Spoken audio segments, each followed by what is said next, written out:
Before I begin, and I say this with all due respect to the warrior determined to seek liberation, unfortunately, because the practice of true spirituality has been wiped out and replaced with the enemy's created spirituality, all that is left is a little knowledge of true, primordial Gnostics.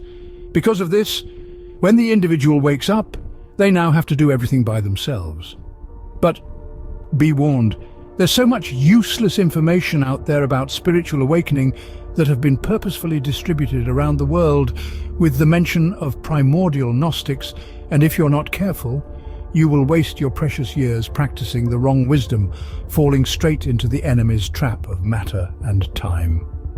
Whatever the Gnostic warrior reads, listens, and watches, it must be done with the eye or determination of the uncreated, eternal divine self. So don't get it misunderstood by trying to interpret what is said in this channel to an emotional sense, because it won't relate or make sense to the ordinary material mind that is attached to the soul universe that is governed by reasoning, rationality, or logic.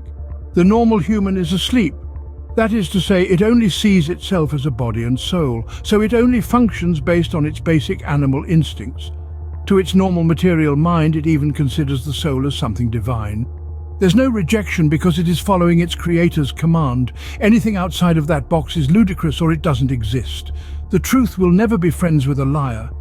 Those who say light cannot exist without darkness, or for light to exist there must be darkness, good cannot exist without evil.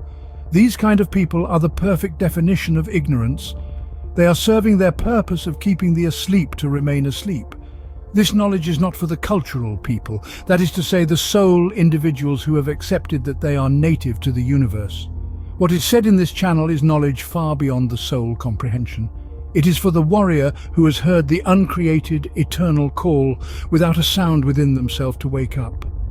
This wisdom is to help guide the warrior to strengthen and sharpen their sword, that is to say his willpower. So what is spiritual awakening?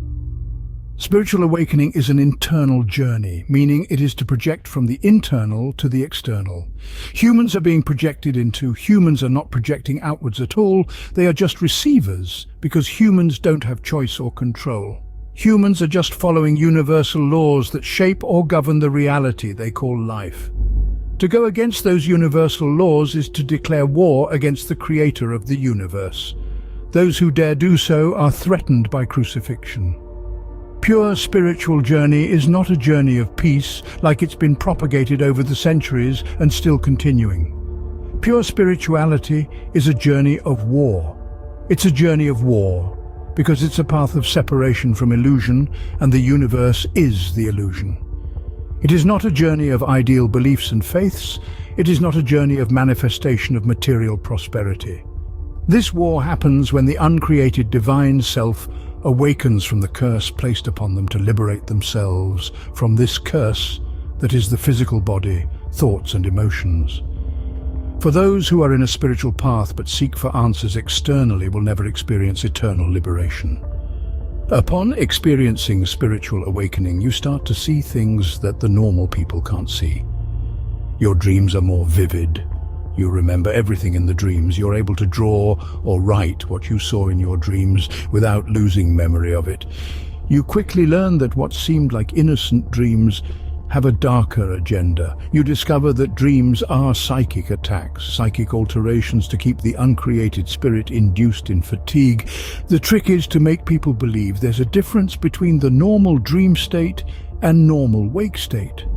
As long as the human being believes in the nighttime, they are sleeping and dreaming, and while in the daytime they are awake and doing things, everything is perfectly normal. Upon this awakening, you try to speak to people close to you about your experiences and feelings, but none of them really understand you. Even though they offer you comfort, you're quickly reminded and overwhelmed by the sadness that the world around you can't see what you can see.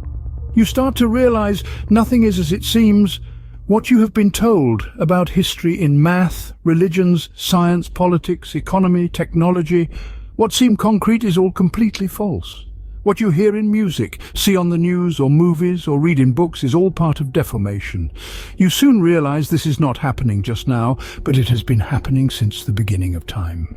So you can only imagine the horror of how much deformation has happened until now, and people have no idea of the dark reality they are living that they happily call normal. That is, of course, if you're experiencing the real awakening. You have heard people claim to be awake, claim to be chosen, claim to be healers, claim to have contact to the other side, claim to be palm readers, fortune tellers, that they have a way out of the matrix. These people may also call themselves gurus. What comes out of their mouth is the same usual nonsense of one collective consciousness, which is followed by their free or expensive retreats to further condition their blind followers. Their topics of Kundalini magic, twin flames, numerology, and their beloved mother Gaia and archangels, the winged entities called angels by these cultural soul people. Those individuals who are tied to the one collective consciousness movement.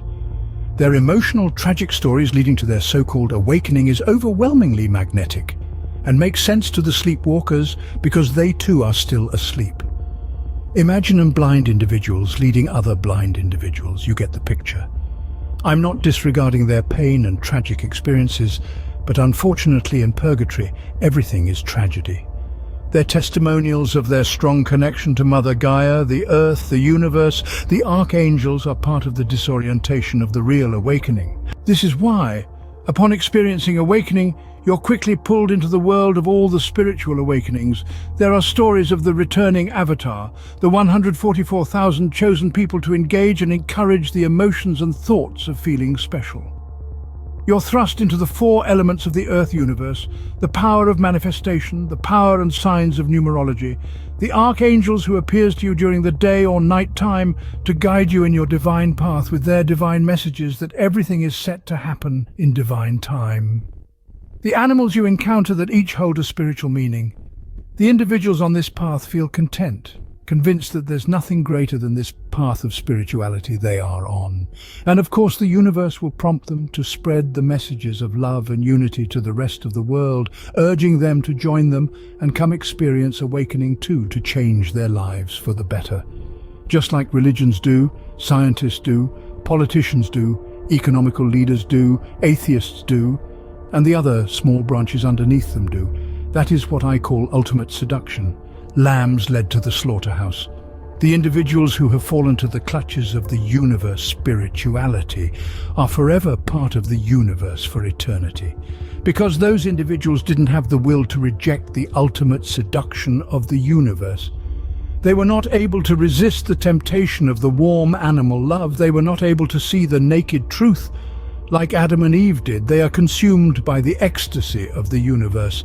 For the bravest warrior who heard the call of the uncreated awakening within without a sound, refuses to submit and be subjected to the soul, becomes an enemy of the earth universe and its creator. The warrior is the enemy of the cultural belief system.